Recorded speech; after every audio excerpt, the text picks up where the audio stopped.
తెలంగాణ ప్రభుత్వం మేడ్చల్ జిల్లా గాజులరామారంలో బాలయ్య బస్తీ, గాలి పోచమ్మ బస్తీలో భారీగా హైడ్రా కూల్చివేతలు. దాదాపు 200 మంది పోలీసులు, రెవెన్యూ, జీహెచ్ఎంసీ, హైడ్రా అధికారులతో కొనసాగుతున్న కూల్చివేతలు. ఈ సందర్భంగా స్థానికులు మాట్లాడుతూ రూపాయి పోగేసి కొన్న ఇళ్లను కూల్చేస్తున్నారని, ఒంటిపై కిరోసిన్ పోసుకుని ఆత్మహత్యాయత్నానికి ప్రయత్నించిన బాధితులు, పలు చోట్ల కూల్చివేతలను అడ్డుకున్న స్థానికులు. మాకు ఇందిరమ్మ ఇల్లు ఇస్తామని అన్నారు, ఆ ఇల్లు లేదు, ఉన్న రేకుల గుడిసెను కూడా కూల్చేశారని వాపోయారు. గాజుల రామారంలో హైడ్రా కూల్చివేతలతో నిలువ నీడ లేక చెట్టు కింద కూర్చున్న నిరుపేద చిన్నారులు తమ ఇళ్లను కూల్చేశారని, ప్రభుత్వానికి వ్యతిరేకంగా బతుకమ్మ ఆడుతూ నిరసన తెలుపుతున్న పేద మహిళలు. పండుగ పూట మమ్మల్ని రోడ్డు మీద పడేశారని, చిన్న గుడిసె వేసుకుని బ్రతుకుతుంటే దాన్ని కూడా కూల్చేశారని, పండుగ పూట కూడా మమ్మల్ని ప్రశాంతంగా బ్రతకనిస్తలేరని ఆవేదన వ్యక్తం చేశారు.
అరే మాట్లాడుతున్నాం కదా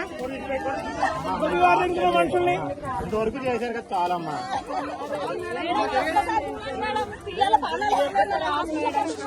చిన్న చిన్న పిల్లలతో ఉన్నారమ్మా.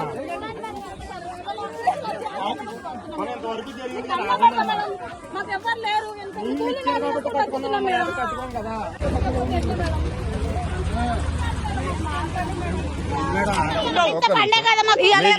తెలంగాణలో పెద్ద పండుగ, ఎవరికి ఉండదు ఈ పండుగ, మాకున్న పండుగ తెలంగాణలో. మాకేది పండుగ?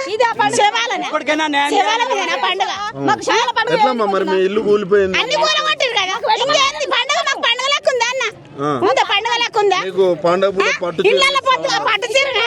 ఇలా చీరలు కట్టుకొని తిరుగుతున్నాం. ఆయన చెల్లెలో అని బిడ్డను అని పెళ్ళాము, ఇదే చీర కట్టుకొని తిరుగుతున్నాం. పట్టు చీర ఇవాళ అదే కట్టుకున్నాం కదా, అడిచిన చీరనే కట్టుకున్నాం. బతుకులో ఉన్నాం మేము, మా శివాల మీద నడుస్తున్నాడు. పేదల ప్రభుత్వం అన్నారు, పోయి రేవంత్ రెడ్డిని కలవపోయారు. ఎట్లా ఉంది ప్రభుత్వం?